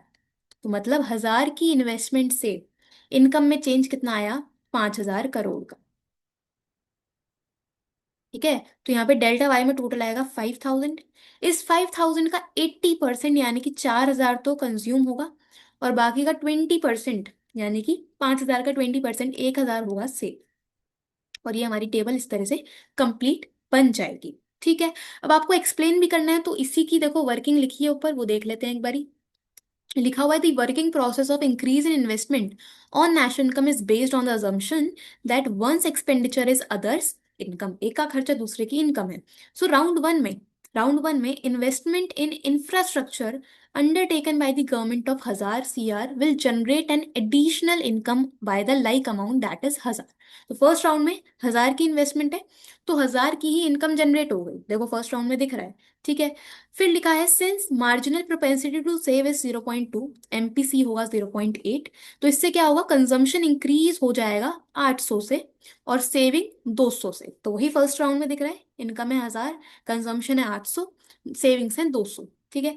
अब हमें पता है कि इस एक का खर्चा सामने वाले की इनकम है, तो increase in consumption expenditure results in increase in income by 800 CR in the subsequent round. तो सेकंड राउंड में क्या होगा, फर्स्ट राउंड में जो खर्चा हुआ था 800 का, वो सेकंड राउंड में सामने वाले की इनकम बनेगी, तो 800 की income in the second round. Again same process follow होगा, 800 का 80% खर्चा, बाकी 20% सेविंग्स। ठीक है। So this process continues till the sum of change in savings becomes equal to the change in investment. तो ये प्रोसेस एंड कब होता है, कि जितनी इन्वेस्टमेंट थी, 1000 की इन्वेस्टमेंट थी, वो किसके इक्वल बन जाए, टोटल सेविंग्स के, जो कि कितनी आ रही है 1000। तो आपका ये प्रोसेस पूरा का पूरा एंड हो जाएगा। ठीक है। तो आपको सिंपल यहाँ पे टेबल बनाना है, मल्टीप्लायर की वैल्यू निकालनी है, डेल्टा वाई निकालना है, और दो तीन पॉइंट्स में इस तरह से इसी टेबल के बेसिस पे आपको एक्सप्लेनेशन लिख देनी है। ठीक है। ये हमारा क्वेश्चन डन। ठीक है। ओके। चलो इसके बाद अगला क्वेश्चन है हमारा, सेविंग कर डिराइव करना है। तो इस क्वेश्चन पे अभी थोड़ा सा रुक के हम वापस आते हैं, उससे पहले आगे क्वेश्चन देख लेते हैं जल्दी से। तो देखो, sum of the APC and APS is always equal to 1। Justify the given statement with the help of a suitable argument. हमें बताना है कि एपीसी और एपीएस का सम 1 के इक्वल होता है, हमें एक्सप्लेन करना है। तो देखो 3 नंबर का क्वेश्चन है, बहुत सिंपल है। हमें पता है, we know we know that A S equal to Y, aggregate supply और इनकम सेम होते हैं, और ए एस के जो कंपोनेंट्स होते हैं वो होते हैं सी प्लस एस। ठीक है। टोटल इनकम में से या तो आप खर्चा करोगे या फिर सेविंग करोगे, ये हमें पता है। ओके। अब देखो इनकम, आपको क्या करना है, इसमें डिवाइड करना है, divide both sides by Y. दोनों साइड्स को वाई से डिवाइड कर दो, तो ये आएगा Y upon Y equal to C upon Y plus S upon Y. Okay. Y upon Y is 1, C upon Y होता है एपीसी, और एस अपॉन वाई होता है एपीएस। तो हमारी जो इक्वेशन है वो प्रूव हो गई, एपीसी और एपीएस का सम 1 होता है, वही क्वेश्चन में बोला है, ये आपको दिखाना है। और लास्ट में नीचे लाइन लिख देना, also total income is either consumed और सेव्ड। टोटल इनकम को या तो आप कंज्यूम करोगे या फिर सेव करोगे। So therefore APC plus APS is equal to 1। ठीक है। तो इतना लिखने के आपको 3 नंबर मिलेंगे। ठीक है। इतना लिखने के 3 नंबर है, देखो कितना सिंपल है। ओके। ठीक है, ये हो गया। देन इसके बाद नेक्स्ट क्वेश्चन है आपका, दिया हुआ है, suppose in a hypothetical economy people save 20% of their additional income. लोग सेव कर रहे हैं 20% अपनी एडिशनल इनकम का, अपनी इंक्रीज्ड इनकम का 20% अगर सेव कर रहे हो, तो मतलब एमपीएस है 20%। ठीक है, 0.2। If ex ante investment equal 100, तो इन्वेस्टमेंट है 100, and equilibrium level of income stands of at 700। सो वाई बताया है 700। हमें निकालना है dissavings at zero level of income. Dissavings का मतलब नेगेटिव में सेविंग्स, जो कि जो डिस सेविंग्स होती है ना, डिस सेविंग्स वो बेसिकली ऑटोनॉमस कंजम्पशन के इक्वल होती हैं। ठीक है। जितनी ऑटोनॉमस कंजम्पशन होगी उतनी ही नेगेटिव सेविंग्स होंगी, जिसे हम डिस सेविंग्स बोलते हैं। ओके। तो कैसे निकालोगे इसमें, देखो हमें निकाल देंगे, हमें पता है at equilibrium at equilibrium, equilibrium पे एस इक्वल टू आई होता है, ठीक है, एस आई अप्रोच। ओके, और एस कैसे आता है, minus C bar plus one minus B Y equal to I. ठीक है, माइनस सी बार मतलब डिस सेविंग्स, नेगेटिव सेविंग्स या माइनस में ऑटोनॉमस कंजम्पशन एक ही बात है, तो आपको माइनस सी बार ही क्वेश्चन में निकालना है। वन माइनस बी का मतलब होता है one minus M P C, यानी कि एम पी एस जो कि है 0.2, और वाई है 700, इन्वेस्टमेंट है 100। ठीक है, तो ये आएगा 700 इंटू 0.2, 700 था ना ये, हाँ, 700 इंटू 0.2 इज 140। तो minus C bar plus 140 equal to 100। तो minus C bar equal to 100 minus 140, तो minus C bar equal to -40। आप बोल सकते हो कि सी बार आ गया 40 करोड़ का, यानी कि डिस सेविंग्स हो गई 40 करोड़ की, आंसर। ठीक है, डिस सेविंग्स का मतलब माइनस ऑटोनॉमस कंजम्पशन। ओके, ठीक है, चलो इसके बाद next question, define effective demand, effective demand बताना है, and explain the adjustment mechanism to attain the level of effective demand if ex ante A D is more than ex ante A S. अगर A D greater than S है तो आपको adjustment बताना है, जो कि हमने ऑलरेडी डिस्कस कर लिया पीछे। ठीक है, हम देख लेते हैं इफेक्टिव डिमांड क्या है। सो इफेक्टिव डिमांड क्या है, लिखा हुआ है it refers to the level of AD which can be met by the corresponding AS in the economy. ठीक है, तो इफेक्टिव डिमांड की डेफिनेशन ध्यान रखना, याद कर लेना, पेपर में आती है बहुत बार।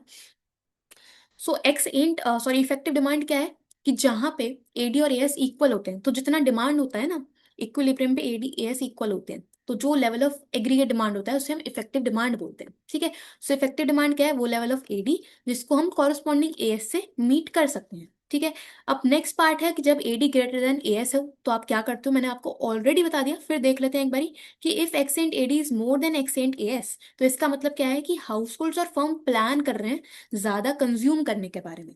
उससे क्या होगा, जो इन्वेंट्री है वो फॉल हो जाएंगी। ठीक है, और करेक्ट करने के लिए प्रोड्यूसर्स प्रोडक्शन बढ़ाएंगे, आउटपुट बढ़ेगा और एम्प्लॉयमेंट इंक्रीज हो जाएगा। ठीक है, सो हम लोगों ने ऑलरेडी डिस्कस कर लिया पॉइंट, तो ये डन। देन इसके बाद देखो, अब सिमिलर चीजें हैं, दिया हुआ है describe the adjustment mechanism if ex and savings are less than ex ante investment. मैंने आपको बोला था चारों केसेस में से कोई ना कोई तो आएगा। So x ante saving less than ex ante investment, saving less than investment, इसका मतलब क्या है कि लोग सेव कम कर रहे हैं, इन्वेस्ट ज्यादा कर रहे हैं, इन्वेस्ट कर रहे हैं मतलब खर्चा ज्यादा कर रहे हैं, सेव कम कर रहे हैं, तो उससे क्या होगा, लिखा है it means that buyers are intending to buy more than what the producers are intending to produce. Save कम कर रहे हैं, इन्वेस्ट ज्यादा कर रहे हैं, यानी कि खर्चा करने के बारे में ज्यादा सोच रहे हैं कंज्यूमर्स। ठीक है, सो अगेन इससे क्या होगा, इन्वेंट्री का जो लेवल है वो गिर जाएगा, फॉल हो जाएगा, क्योंकि खर्चा ज्यादा है, सप्लाई उतनी है नहीं, सेव आप कम कर रहे हो, इन्वेस्ट ज्यादा कर रहे हो, खर्चा ज्यादा होगा तो इन्वेंट्री फिर से कम हो जाएंगी। इन्वेंट्री को करेक्ट करने के लिए प्रोड्यूसर्स क्या करेंगे, आउटपुट बढ़ाएंगे, एम्प्लॉयमेंट बढ़ाएंगे, और इकोनॉमी वापस से इक्विलिब्रियम पे आ जाएगी। ठीक है, ओके, चलो इसके बाद नेक्स्ट है, The central bank has increased the benchmark lending rate by 140 basis points। तो सेंट्रल बैंक ने अपना लेंडिंग रेट बढ़ा दिया, लेंडिंग रेट मतलब कि लोन पे जो इंटरेस्ट है वो इंक्रीज कर दिया। Identify the likely cause and consequence behind this action. तो ऐसा क्यों किया होगा, लेंडिंग रेट क्यों बढ़ाया होगा, सिंपल रीजन है इन्फ्लेशन। देश में महंगाई होगी, मनी सप्लाई ज्यादा होगी, उस मनी सप्लाई को कम करने के लिए लेंडिंग रेट इंक्रीज किया होगा, तो कॉस्ट है इन्फ्लेशन। अब लेंडिंग रेट बढ़ाने से क्या होगा, लेंडिंग रेट बढ़ेगा तो कमर्शियल बैंक्स के लिए लोन हो जाएंगे महंगे, जिससे वो फर्दर पब्लिक को भी लोन महंगे में देंगे, और लोन अगर महंगे हो गए तो पब्लिक लोन कम लेगी। ठीक है, पब्लिक कम लेगी लोन, लोन कम लेगी तो मनी सप्लाई कम होगा, मनी सप्लाई कम होगा तो इन्फ्लेशन भी सही हो जाएगा। ठीक है, सो यही लिखा है कि कमर्शियल बैंक से क्या होगा, कॉस्ट ऑफ बोरोइंग्स बढ़ जाएगी, और जिससे पब्लिक जो है वो लोन कम लेगी, डिस्करेज होगी, एडी कम होगा और इन्फ्लेशन भी कम हो जाएगा। ठीक है, सो एक ही तरह का क्वेश्चन है, इन्फ्लेशन को कैसे कम करना है, बट स्टेटमेंट इस तरह से देते हैं कि आपको समझना पड़ेगा स्टेटमेंट में बोला गया है क्या पॉइंट है। ठीक है, सो कॉन्सेप्ट सब में सेम ही लग रहा है। चलो इसके बाद दिया हुआ है, रीड करते हैं, इसमें बोला है the monetary policy committee of the reserve bank of India increase the repo rate by 50 basis points. तो रेपो रेट इंक्रीज कर दिया, the rate stands today at 5.4%, whereas reverse repo rate was left unchanged at 3.35. So repo rate तो increase करा और reverse repo rate unchanged है। ठीक है। Identify the nature of the two monetary policy measures mentioned in the above text. तो दो monetary measures को यहाँ पे बताया गया है, एक तो रेपो रेट, दूसरा रिवर्स रेपो रेट। हमें नेचर बताना है इन दोनों ही मॉनेटरी पॉलिसी का। तो नेचर कौन सा है? Quantitative nature. मॉनेटरी पॉलिसी में दो टाइप के टूल्स होते हैं, क्वांटिटेटिव एंड क्वालिटेटिव। तो ये reverse repo rate, bank rate, open market operations, ये सब किस में आते हैं? क्वांटिटेटिव टूल्स में। तो क्वांटिटेटिव इनका नेचर है। ठीक है। दूसरा है elaborate the likely economic rational behind the increase in repo rate by the monetary policy committee. So repo rate increase करने के पीछे रीजन क्या हुआ, क्यों किया है, वो आपको बताना है। सो रेपो रेट अगर बढ़ाएंगे तो वही सेम पॉइंट है, आपको यहाँ पे भी लिखना है। देख लेते हैं सीधा सीधा। An increase in repo rate will force the commercial banks to increase the lending rates. ठीक है, कमर्शियल बैंक्स के लिए लोन हो गए महंगे, बोरोइंग कॉस्ट बढ़ गई, तो वो फर्दर पब्लिक में भी अपने लेंडिंग रेट्स बढ़ाएंगे, जिससे क्या होगा, पब्लिक के लिए बोरोइंग्स कॉस्टलियर हो जाएंगे और पब्लिक अपना जो लोन है वो कम लेगी। लोन कम लेंगे तो डिमांड होगी कम और इन्फ्लेशन की सिचुएशन यहाँ से करेक्ट हो जाएगी। ओके। ठीक है। तो हम थोड़ा सा जल्दी चल रहे हैं, बट मैंने आपको ऑलरेडी ये सारे पॉइंट्स बता दिए, बस ये क्वेश्चंस अलग अलग साल में पूछे गए हैं, अलग अलग सेट्स में, तो हम लोगों ने कवर कर रहे हैं। ठीक है, कि आपको स्टेटमेंट देख के समझ में आ जाए कि क्वेश्चन है क्या। ओके। चलो इसके बाद दिया हुआ है, suppose an imaginary economy is facing a situation of deficient demand. Deficient demand again मतलब एडी तो जी कम है, एडी कम है, deficient demand. Discuss briefly the probable impacts of the same on the economy. तो इकोनॉमी पे इसका इम्पैक्ट क्या आएगा, तो बेसिकली डिमांड कम है, सो एडी लेस देन एएस वाला केस आपको यहाँ पे बताना है। ठीक है, एडी लेस देन एएस। अब क्या है, डिमांड तो कम है, सप्लाई ज्यादा है, लोग खरीदना कम कर रहे हैं। ठीक है। तो उससे क्या होगा, अगर लोग कम खरीदेंगे तो ज्यादा से ज्यादा स्टॉक मेंटेन होगा, क्योंकि बिक तो नहीं रहा है, तो फर्म्स क्या करेंगी, स्टॉक बढ़ा देंगी, इन्वेंट्री ज्यादा मेंटेन करेंगे। So when AD is less than AS, this may lead to unintended accumulation of inventory. Unintended accumulation of inventory मतलब, एक्यूमुलेशन मतलब इन्वेंट्री स्टोर हो रही है, कलेक्ट होती जा रही है ज्यादा। To restore the desired level of inventory, firms क्या करेंगे, प्रोड्यूसर्स क्या करेंगे, कॉन्ट्रैक्ट करेंगे प्रोडक्शन को। कॉन्ट्रैक्ट का मतलब कम कर देंगे प्रोडक्शन। ठीक है। इससे क्या होगा, एम्प्लॉयमेंट, आउटपुट और इनकम तीनों ही चीजें कम हो जाएंगी। ठीक है। और डेफिशिएंट डिमांड की सिचुएशन यहाँ से कम हो जाएगी, क्यों, क्योंकि प्राइस लेवल यहाँ से जो है, lack of demand for goods and services may also lead to fall in the general price level in the economy. ठीक है। सो बेसिकली आपको डिमांड लेस देन एएस वाला केस बताना है, कि इन्वेंट्री बढ़ेगी, इन्वेंट्री ज्यादा है, डिमांड कम है, तो उस केस में प्रोड्यूसर्स प्रोडक्शन कम कर देंगे, जिससे आउटपुट, एम्प्लॉयमेंट और इनकम तीनों ही चीजें कम हो जाएंगी। ठीक है। ओके।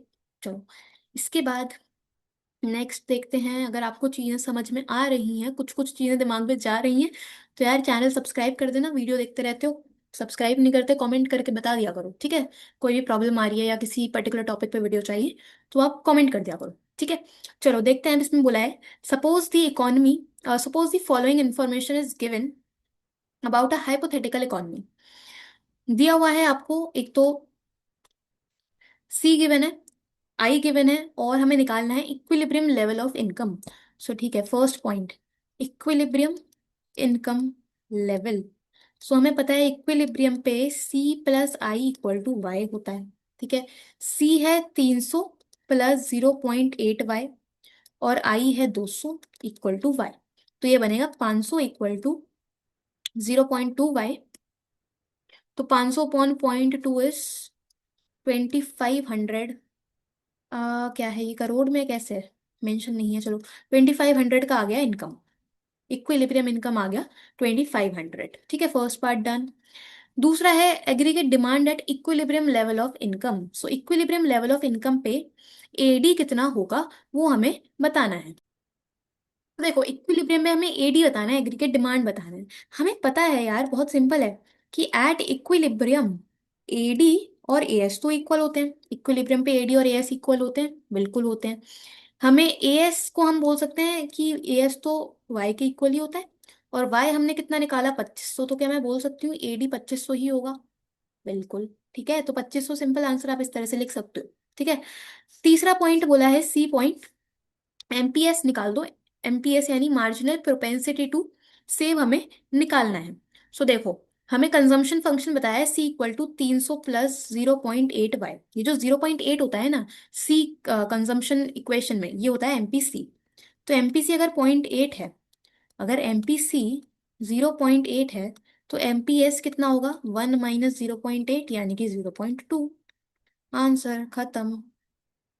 ठीक है, तो देखो कितना सिंपल क्वेश्चन था, बोर्ड्स का क्वेश्चन है, ज्यादा कोई टिपिकल चीजें नहीं है, सिंपल आपको फॉर्मूले यहाँ पे आने चाहिए। ओके, चलो इसके बाद नेक्स्ट हमने ऑलरेडी कवर कर लिया है, एक बारी बस देख लेते हैं क्या दिया है। Discuss briefly how the government can control the situation of deflation using the following. तो डिफ्लेशन यानी कि मार्केट में मनी सप्लाई कम है, मनी सप्लाई कम है या फिर एडी अगर कम है, तो उस केस में टैक्सेशन पॉलिसी और गवर्नमेंट एक्सपेंडिचर पॉलिसी को यूज करके हम कैसे सिचुएशन को करेक्ट कर सकते हैं। सो अगर मनी सप्लाई कम है ना, या डिफ्लेशन की सिचुएशन है, तो गवर्नमेंट टैक्स को कर देती है कम। टैक्स कम करेंगे तो उससे क्या होगा? अफोर्डेबिलिटी इंक्रीज होगी, परचेजिंग पावर बढ़ेगी और एडी बढ़ जाएगा।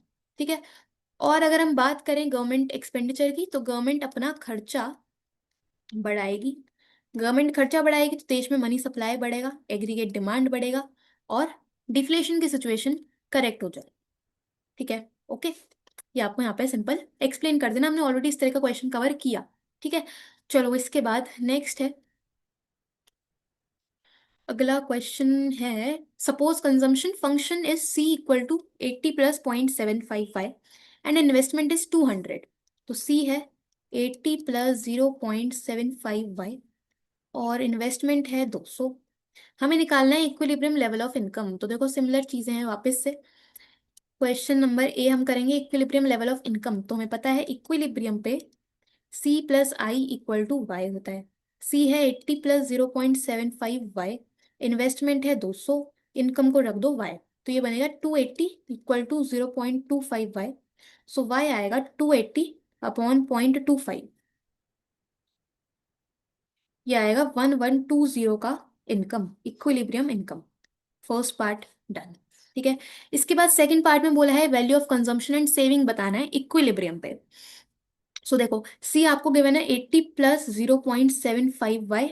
ठीक है, वाई में आप वैल्यू डालो 80 प्लस 0.75, वाई आया 1120। तो 1120 इंटू 7.5, सॉरी 0.75 इज 80 प्लस 840, ये आएगा आपके पास 920 का सी, 920 का कंजम्पशन। ठीक है, और सेविंग्स भी बतानी है, तो सेविंग्स कैसे निकालोगे? सेविंग्स होती है income minus consumption, total income में से कितना खर्चा कर दिया बाकी का सेव करोगे। इनकम है हमारे पास 1120, से कंजम्पशन है 920। ठीक है, सो ये आपके पास आएगा 200 का सेविंग्स। ओके, 200 की सेविंग्स। ओके ठीक है, दिस इज डन।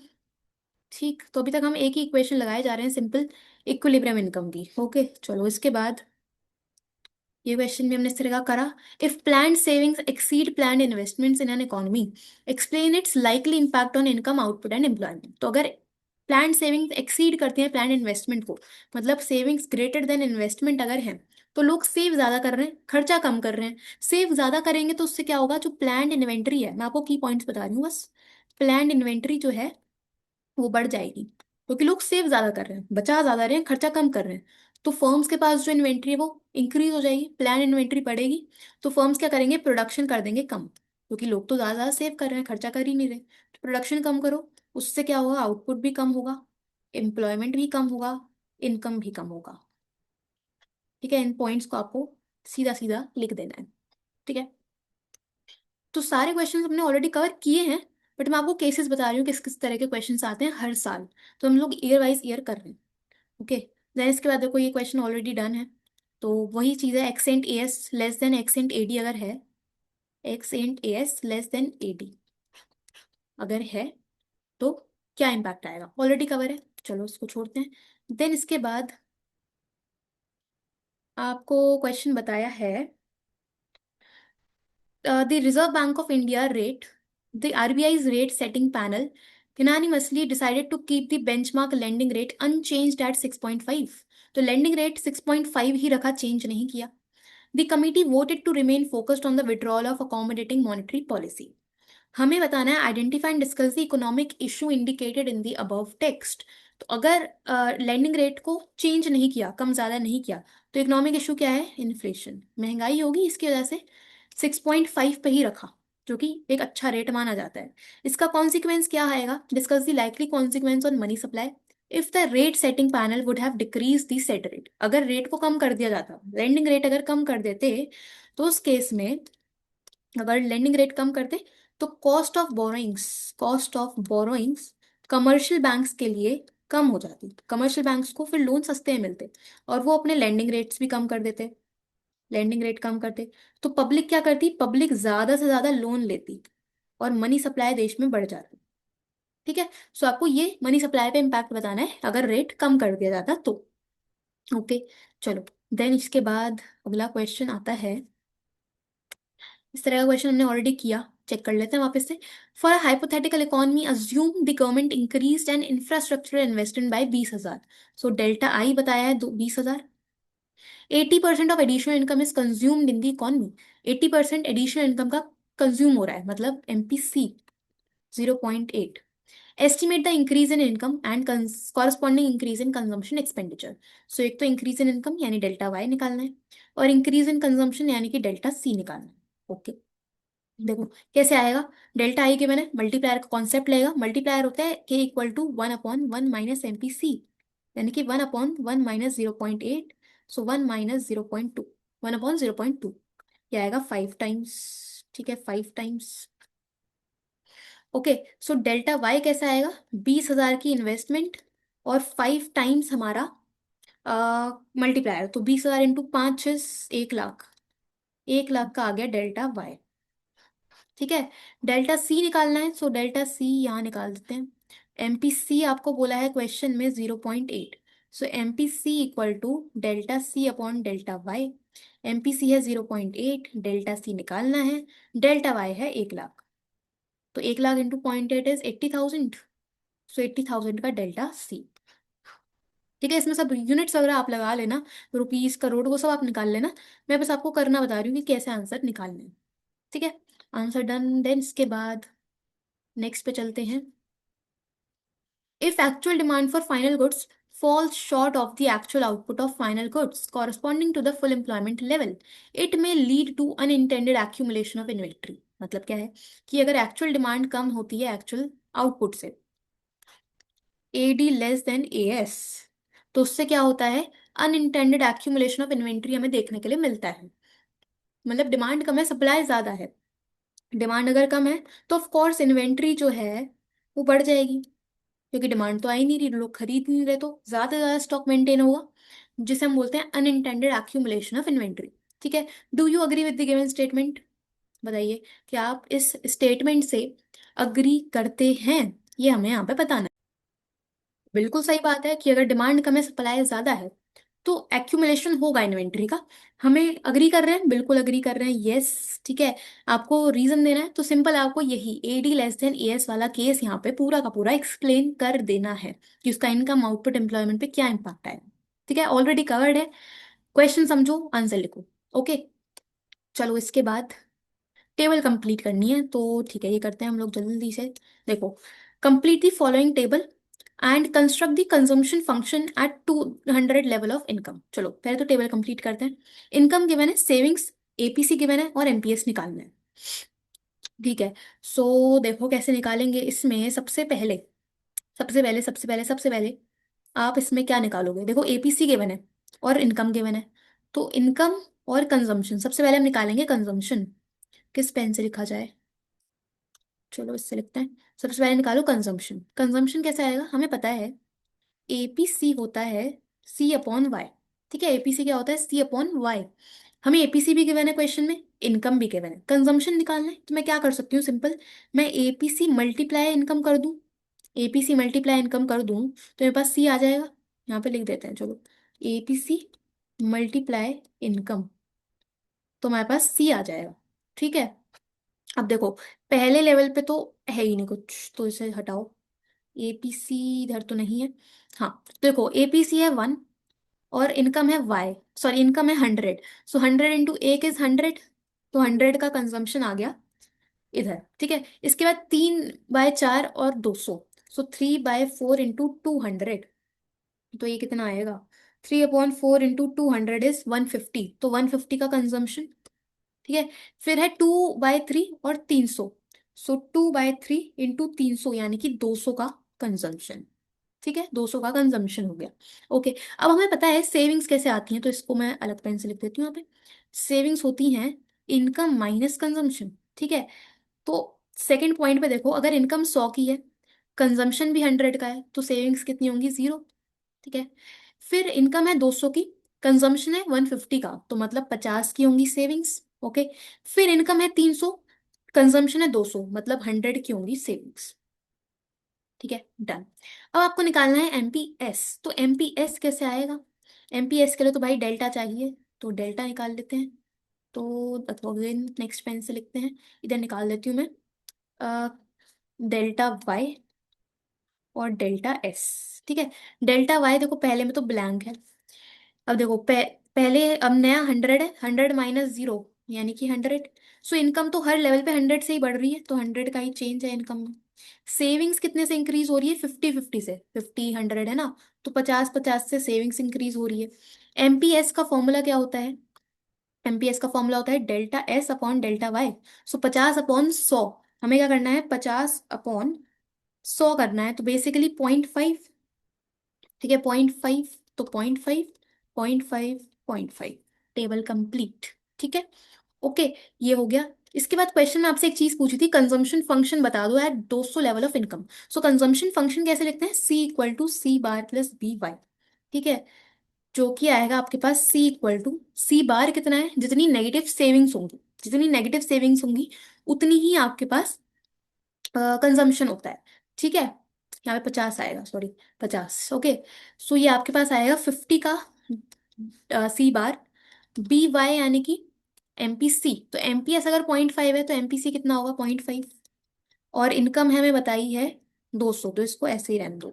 ये आपका हो गया कंजम्पशन फंक्शन, ठीक है। ये आप सिंपल अमाउंट में भी निकाल सकते हो, आपको उसके ही मार्क्स मिल जाएंगे। तो अगर आप वैसे ही चेक करो कि 200 की इनकम पे, 200 की इनकम पे, इस पेन से लिखूं मैं, 200 की इनकम पे कितना कंजम्पशन है? 150 का, तो 150 ही हमारा कंजम्पशन आएगा, ओके, ठीक है। सो हमें टेबल कंप्लीट करनी थी और ये एक क्वेश्चन का आंसर करना था, ओके। चलो इसके बाद नेक्स्ट क्वेश्चन आता है। इसके बाद नेक्स्ट आता है क्वेश्चन, देखो इस तरह का क्वेश्चन हमने ऑलरेडी कवर किया, फिर से कर लेते हैं एक और। दिया हुआ है for hypothetical economy the government incurs an additional investment of 5,000 crore. So additional investment हुआ है 5,000 का, यानी कि delta I 5,000। assuming that the marginal propensity to save becomes half from its present level of 20%। तो जो एमपीएस है वो आधा हो रहा है, करेंटली 20% का है, तो हाफ कितना होगा? 10%, ठीक है, 0.1। हमें बताना है estimate the change in income due to this fall in MPS, तो एमपीएस कम होने की वजह से कितना डेल्टा आई, डेल्टा वाई है, वो हमें बताना है। तो सीधी सीधी सी बात है कि पहले एमपीएस जो था, अभी जो प्रेजेंटली एमपीएस है वो है 20%, 20% यानी कि हम सीधा सीधा देख सकते हैं 0.2, ठीक है। और फॉल हाफ हो रहा है, मतलब जो नया एमपीएस होगा वो होगा 0.1, ठीक है। तो आपको चेंज इन इनकम निकालना है, तो देखो सबसे पहले आप ले लो के के निकालोगे। सबसे पहले ऐसे लिखते हैं, चलो 0.1, ठीक है। हम निकालेंगे एट MPS = 0.2। के आएगा 1/MPS, दैट इज 1/0.2, 5 टाइम्स, ठीक है। ये हो गया। और डेल्टा वाई कितना आएगा? डेल्टा आई मल्टीप्लाई के, जो कि है 5,000 × 5, 25,000 का डेल्टा वाई, ये आ गया यूजिंग एमपीएस 0.2, ठीक है। इस तरह से एमपीएस ले लो एट एमपीएस 0.1, तो के होगा 1/MPS, 1/0.1, दैट इज 10 टाइम्स। तो डेल्टा वाई आएगा 5,000 की इन्वेस्टमेंट उस पे 10, तो 50,000, ठीक है, 50,000 का डेल्टा वन। तो एमपीएस अगर फॉल हुआ है 0.2 से 0.1, तुम्हारी इनकम यहाँ पे इंक्रीज हो गई। ठीक है, चेंज इन इनकम कितना आया, change in income due to fall in MPS is 50,000 minus 25,000, that is 25,000। So 25,000 से हमारी इनकम इंक्रीज हुई है। ठीक है, ये हो गया हमारा आंसर। ठीक है जी, तो इस तरह क्वेश्चन हमने ऑलरेडी कवर किया था, उसमें बस एमपीएस शायद से इंक्रीज हो रहा था। उसके बाद डायरेक्ट क्वेश्चन है, elaborate the two components of aggregate supply in the two sector economy. So aggregate supply के दो कंपोनेंट्स कौन से होते हैं? एक तो होता है कंजम्पशन एक्सपेंडिचर, जिसे हम बोलते हैं सी, और एक होता है सेविंग्स, यानी कि एस। तो आपको ये दोनों ही कंपोनेंट्स एक्सप्लेन करते हैं, बहुत सिंपल से हैं। कंजम्पशन एक्सपेंडिचर मतलब कि लोग या हाउस होल्ड्स गुड्स और सर्विसेज पे कितना खर्चा कर रहे हैं अपनी इनकम में से। ठीक है, और सेविंग का मतलब है कि अपनी इनकम में से कितना सेव कर रहे हैं। ठीक है, इनकम माइनस कंजम्पशन। तो ये दोनों आपको बस सिंपल सिंपल यहाँ पे डेफिनेशन लिख के एक्सप्लेन करना है। ओके चलो, इसके बाद इसमें निकालना है, suppose N economy is in equilibrium. एक इकोनॉमी इक्विलिब्रियम में है। ओके, सो इकोनॉमी इक्विलिब्रियम में है, from the following data calculate investment expenditure. Investment expenditure निकालना है, यानी कि आई निकालना है। तो एट इक्विलिब्रियम हमें पता है C plus I equal to Y होता है। ठीक है, और आपको ऑटोनॉमस कंजम्पशन दिया है, एमपीसी दिया है, और इनकम बताया है। तो सी आएगा सी बार प्लस बी वाई, और ये होगा इन्वेस्टमेंट का आई इक्वल टू वाई। ठीक है, सी बार है 100, बी का मतलब एमपीसी 0.8, इनकम है 40,000, इन्वेस्टमेंट को ऐसे ही रहने दो आई, और वाई है 40,000। तो ये आएगा 40,000 का 0.8। तो 100 plus 32,000 plus I equal to 40,000। तो ये आएगा 40,000 माइनस 32,000 माइनस 100, 7,900 का हमारा इन्वेस्टमेंट आ गया। ठीक है, सिंपल इक्वेशन लगा के आपको अमाउंट पुट करना है। ओके डन, देन इसके बाद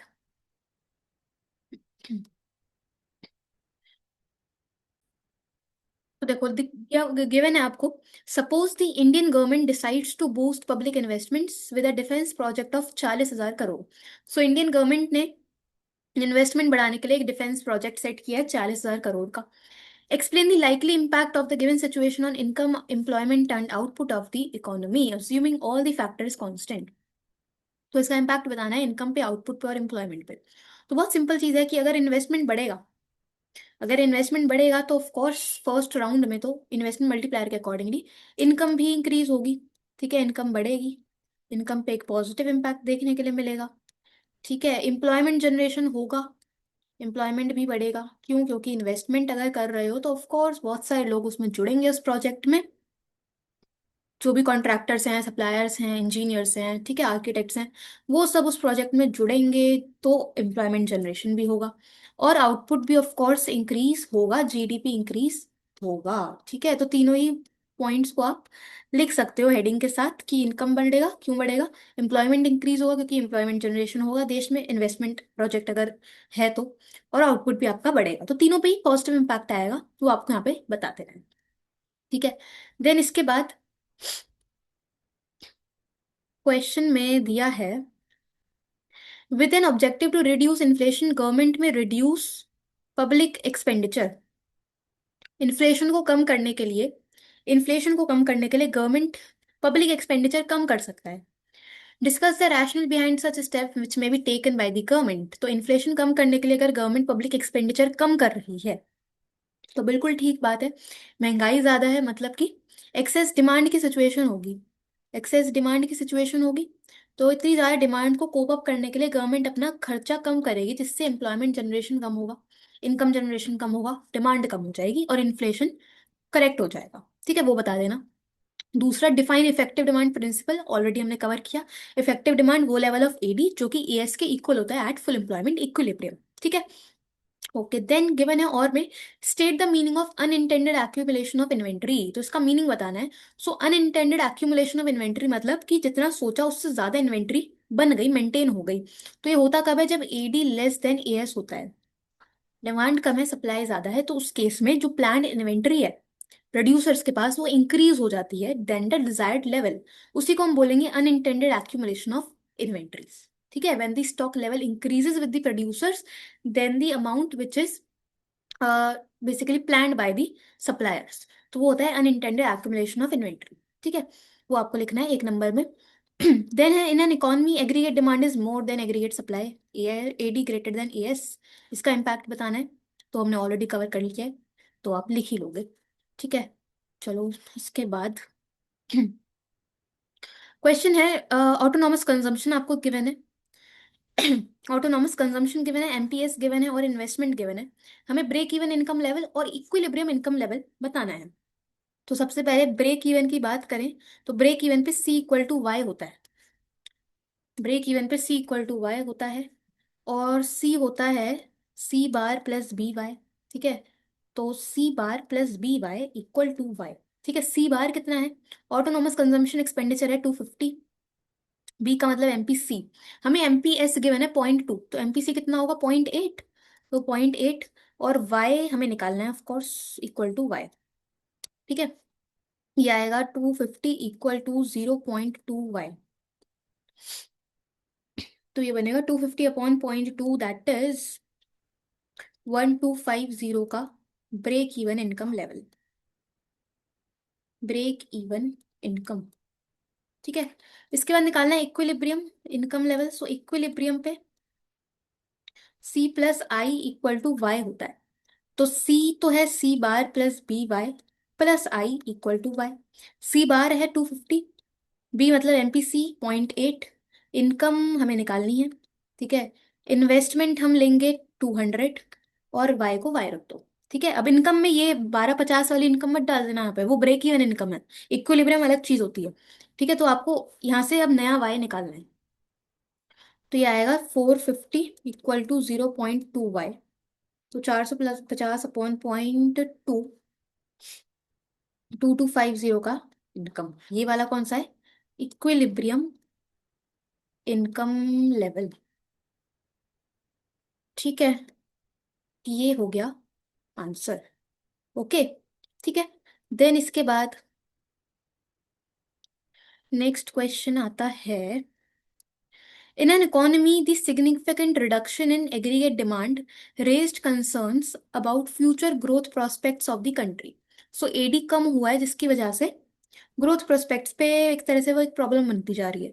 this economic downturn underscores the urgent need for strategic measures to boost confidence of household and stimulate in economic activities. Based on the above text and common understanding, तो basically बोला है कि economy में जो aggregate demand है ना वो कम हो गई है, जिसकी वजह से ग्रोथ प्रोस्पेक्ट्स कम होते जा रहे हैं। ठीक है, वो एक प्रॉब्लम बनती जा रही है। सो अब हमें चाहिए क्या, कि हम ये पूछ रहे हैं कि explain the measures which the government may take to stabilize the indicated situation.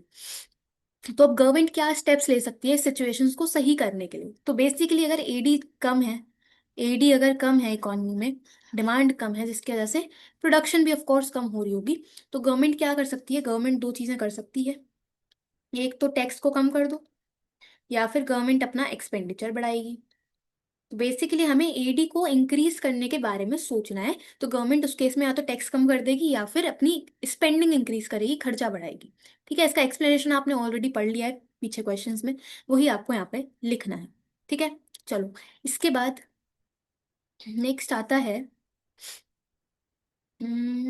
Okay, देखो ये वाला क्वेश्चन हमने ऑलरेडी कर लिया, एमपीसी एमपीसी। ठीक है, इस तरह का क्वेश्चन तो हमने करा अभी, आगे देखते हैं। गिवन है, estimate the value of aggregate demand in an imaginary economy. Aggregate demand निकालना है, एग्रीगेट डिमांड, तो देखो एडी होता है सी प्लस आई। ठीक है, एडी के दो कंपोनेंट सी प्लस आई, और सी आता है आपका सी बार प्लस बी वाई। ठीक है, और इन्वेस्टमेंट ऐसे ही रख दो। तो आपके पास सी बार है, autonomous consumption expenditure is 50, B का मतलब एमपी सी। हमें गिवन है एमपी एस 0.2, तो एमपी सी कितना आएगा 0.8। ठीक है, इनकम है आपके पास, लेवल ऑफ इनकम 4,000, और इन्वेस्टमेंट है 100। तो ये कितना हो जाएगा, 0.8 × 4,000, ये होगा 50 + 3200 + 100। तो ये बनेगा 3350 का एडी। Okay, answer. ये देखो, इतने चीजें लिखने के 3 नंबर थे, 3 नंबर का क्वेश्चन है। दूसरा आपको बोला state the meaning of propensity to consume. So propensity to consume का मतलब होता है कंजम्पशन फंक्शन।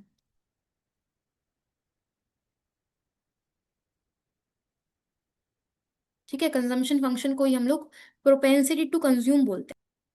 ठीक है, प्रोपेंसिटी टू कंज्यूम का मतलब कंजम्पशन फंक्शन, और कंजम्पशन फंक्शन का मतलब होता है functional relationship between consumption, expenditure and income level. Income और कंजम्पशन का relationship is propensity to consume. ठीक है, और प्रोपेंसिटी टू कंज्यूम भी जो है वो 2 टाइप्स की हो सकती है। एक तो होता है APC, average propensity to consume. दूसरा होता है मार्जिनल प्रोपेंसिटी टू कंज्यूम, यानी कि एनपीसी। तो 1 नंबर का आप इतना लिखोगे काफी है। ठीक है, चलो इसके बाद नेक्स्ट हमने ऑलरेडी कवर कर लिया इस तरह का question. N economy is operating at under employment level of income. What does this situation indicate? Under employment मतलब कि एडी कम है, एएस, एडी कम है, एएस ज्यादा है, अंडर एम्प्लॉयमेंट। सो ये शो कर रहा है हमारा डेफिशिएंट डिमांड की सिचुएशन। ठीक है, अब आपको बताना है कोई एक फिस्कल मेजर। फिस्कल मेजर मतलब कि गवर्नमेंट क्या कर सकती है इस सिचुएशन को सही करने के लिए। तो डेफिशिएंट डिमांड है, इकोनॉमी में डिमांड कम है, तो बेसिकली हमें डिमांड बढ़ानी है। तो गवर्नमेंट या तो टैक्स को कम करेगा, या गवर्नमेंट अपना एक्सपेंडिचर बढ़ाएगी, ताकि डेफिशिएंट डिमांड की सिचुएशन सही हो जाएगी। ठीक है, चलो ये भी हो गया। देन इसके बाद इमेज गिवन है, बोला है on the basis of given image explain the steps which may be taken by the government of India to control the indicated macro economics issue. So क्या सिचुएशन शो हो रही है? देखो दिख रहा है सीधा सीधा इन्फ्लेशन। ठीक है, इन्फ्लेशन की सिचुएशन है, महंगाई बहुत ज्यादा है, इन्फ्लेशन। इन्फ्लेशन मतलब देश में मनी सप्लाई बहुत ही ज्यादा है, बहुत ज्यादा, बहुत ज्यादा, बहुत ज्यादा। ठीक है, आप बोल सकते हो डिमांड बहुत ज्यादा है। सो बेसिकली इन्फ्लेशन को सही करने के लिए या डिमांड को कम करने के लिए गवर्नमेंट क्या कर सकती है? गवर्नमेंट या तो, हेडिंग डाल देना कि गवर्नमेंट या तो टैक्स को करेगी, सॉरी डिमांड हमें कम करनी है ना, इन्फ्लेशन कम करना है, तो गवर्नमेंट या तो टैक्स बढ़ाएगी ताकि परचेजिंग पावर कम हो, लोग डिमांड कम करेंगे, या फिर गवर्नमेंट अपना एक्सपेंडिचर कम कर देगी। ठीक है, गवर्नमेंट एक्सपेंडिचर कम करेगी तो एम्प्लॉयमेंट, इनकम सब कम होगा, डिमांड भी कम हो जाएगी, और इन्फ्लेशन सही हो जाएगा।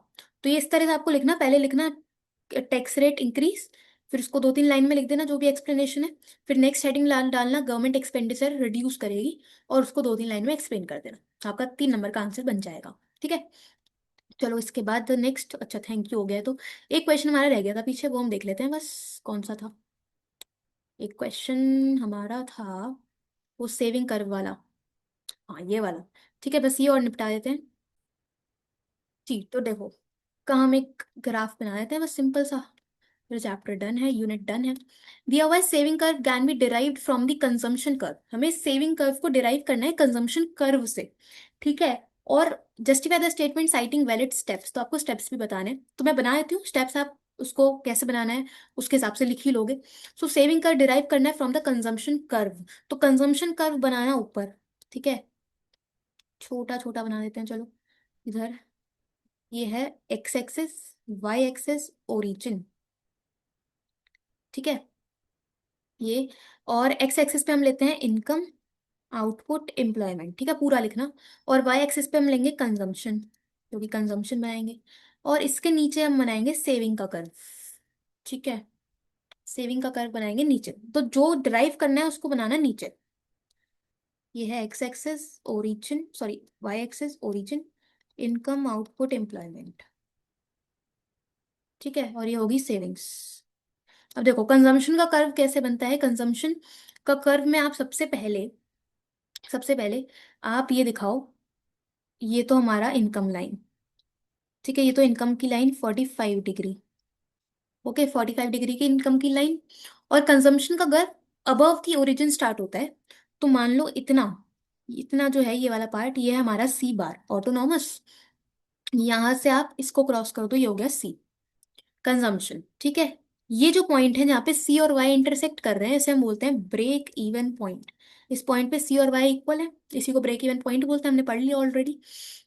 अब सेविंग का कर्व कैसे बनेगा, कि जितना ऑटोनॉमस कंजम्पशन होता है, जितना ऑटोनॉमस कंजम्पशन होता है, उतनी ही हमारी नेगेटिव सेविंग्स होती हैं। ठीक है, सो नेगेटिव एक्सेस पे आप उतना ही, मतलब स्केल से मेजर कर लेना कितना आपने लिया है।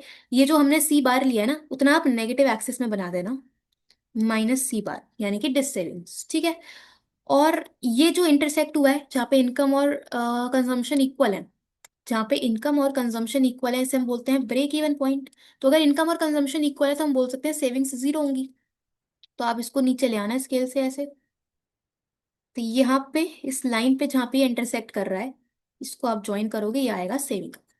इस पॉइंट पे जो मैंने पॉइंट बनाया है, ये क्या है, हमारा ब्रेक इवन पॉइंट है, जहाँ पे सेविंग्स जीरो के इक्वल है। ठीक है, सो सेविंग का curve of course negative axis से स्टार्ट होता है बिकॉज ऑफ दिस सेविंग्स, और ऊपर इंक्रीज होता हुआ दिखता है। ठीक है, तो हमने कंजम्पशन कर्व से सेविंग कर्व कर दिया डिराइव। तो आपको इसी से ऐसे पूरा लिखना है, फुल फॉर्म यूज करना है बस, जहाँ पे मैंने शॉर्ट फॉर्म डाली है। और इसको स्टेप्स के फॉर्म में मेंशन और जरूर कर देना। कैसे लिखोगे, कि सबसे पहले कंजम्पशन कर्व में, मैं आपको पॉइंट्स बता देती हूँ लिखना क्या है, कि कंजम्पशन कर्व में आपने सबसे पहले एक्स एक्सिस पे तो लिया है इनकम आउटपुट और एम्प्लॉयमेंट, वाई एक्सिस पे हमने लिया है कंजम्पशन। कैसे बनाया है कंजम्पशन कर्व, कि जितना पहले आपने ऑटोनॉमस कंजम्पशन दिखाया, ठीक है, कंजम्पशन कर्व की लाइन बनाई straight line, okay, above the origin, और इनकम की 45 डिग्री लाइन, जहां पे भी इनकम और कंजम्पशन इंटरसेक्ट कर रहे हैं, वो है हमारा ब्रेक इवन पॉइंट। ठीक है, फिर आपको क्या करना है, कि जब आप नीचे दूसरा कर्व बना रहे हो, तो जितना आपने ऑटोनॉमस कंजम्पशन लिया है, उतना ही अमाउंट, ऑटोनॉमस कंजम्पशन आपने लिया है, उतना ही अमाउंट का आपको नीचे डिस सेविंग्स लेनी है, नेगेटिव में ऑटोनॉमस कंजम्पशन लेना है। ठीक है, फिर जो आपने इनकम और कंजम्पशन जहाँ पे इंटरसेक्ट हुए, वहां से आपको नीचे एक स्ट्रेट लाइन ड्रॉ करनी है, और जहाँ पे भी वो इंटरसेक्ट करेगा एक्स एक्सिस पे, ज्वाइन कर देना ऑटोनॉम डिस सेविंग्स को विद दिस इंटरसेक्शन पॉइंट, आपके पास सेविंग कर्व आ जाएगा। ठीक है, तो इसकी नेमिंग कर देना, उसके अकॉर्डिंग आप लिख दोगे अपने चार पांच पॉइंट्स बना के। ठीक है, तो ये डन है। ओके, तो ये हमारा सेविंग कर्व डिराइव हो गया from the consumption curve. Okay, बाकी हमने सारे के सारे क्वेश्चंस कर लिए, देखो काफी सारे क्वेश्चंस हमने करे, लगभग हमने करीब करीब, देखो 43 पेजेस की तो मेरे पास ये पीडीएफ ही है, तो आपने 45 के अराउंड क्वेश्चंस कर लिए, जो कि सारे के सारे हमारे previous year question sample paper के क्वेश्चंस थे। तो इसी तरह के क्वेश्चंस हमने सारे क्वेश्चंस कर लिए, जो जो पेपर में आए हुए हैं, मैंने सारे क्वेश्चंस डाल दिए, कुछ रिपीटेड भी थे बहुत सारे, तो वो भी आपको आइडिया लग गया हो। ठीक है, तो ये हमने पूरा करा। Okay, happy happy. So yes, thank you so much. अगर आपको कोई भी डाउट आया है किसी भी पॉइंट में, किसी भी कॉन्सेप्ट में, तो आप वो नीचे कमेंट कर सकते हो। कॉन्सेप्ट वीडियोस देखनी है, तो वो ऑलरेडी अपलोडेड है 3 1 शॉर्ट्स में, वो चेक कर लेना, चैप्टर 7 8 और 9। ठीक है, वो आप चेक कर लेना, काम हो जाएगा। बाकी यस, नेक्स्ट वीडियो में हम लोग मिलते हैं नेक्स्ट यूनिट के PYQs के साथ। ठीक है, थैंक यू सो मच, और वीडियो को लाइक करके कमेंट करके जाना। ठीक है, मिलते हैं नेक्स्ट में, थैंक यू।